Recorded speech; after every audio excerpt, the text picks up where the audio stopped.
Hello， 大家好，我就是空调界里边最帅的男人，我叫空调小哥。很多人给我留言私信啊，说这个空调 R32制冷剂的空调如何收服？用什么方法能把它变成制冷或者制热？等一会儿这一期呢，我们就正好去要拆2台空调啊，一台是 R32易燃易爆的，还有一台是变频410制冷剂的。等会儿我们一起看一下有什么方法。马上就以这台 R32易燃易爆的美的空调来示范一下啊。这个空调啊，它不是变频的，是定频的啊。定频呢，但是收服的方法是一样的。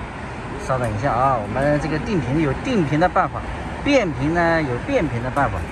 首先准备3样东西啊：扳手、起子、内陆角。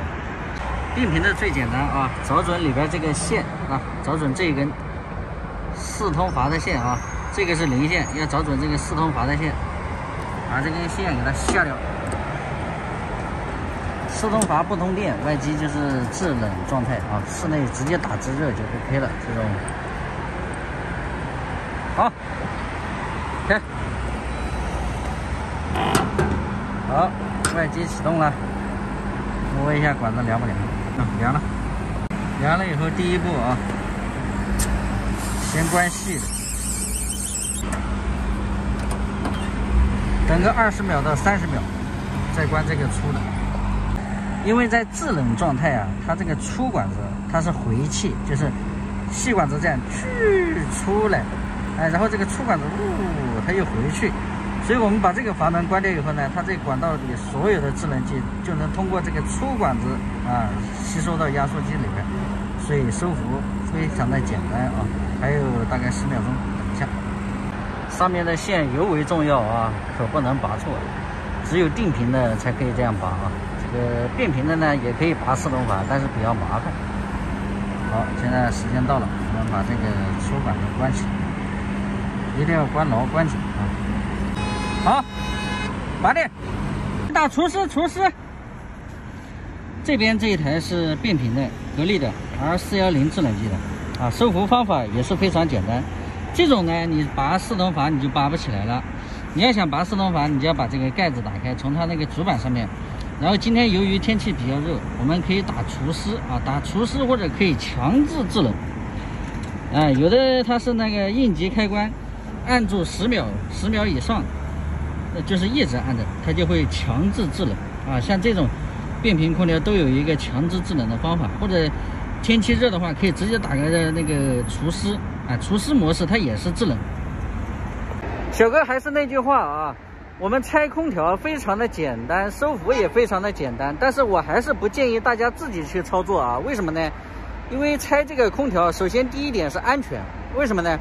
因为你不懂的人，你只是根据看人家的教程去这样操作的话，是非常的危险。尤其是那个 R32制冷剂的 ，R32制冷剂它属于易燃易爆啊。比如说你喜欢整个 smoke 一边搞这个一边搞那个，万一制冷剂泄漏了。可能会发生一些不好的不安全的事儿，所以不建议大家自己操作。你只需要看一下懂了就可以了，这样以后再找师傅给你操作的时候，你最起码你对这个东西有所了解。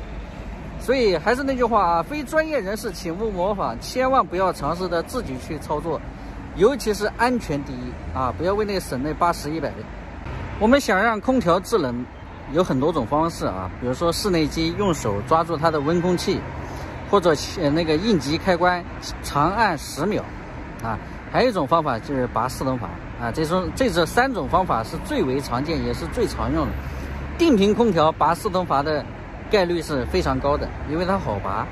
变频的呢不好拔，因为它在主板上面你看不到，所以通常变频空调用的都是强制制冷的方法，或者是用手抓住室内温空气啊，懂了吧？3种制冷。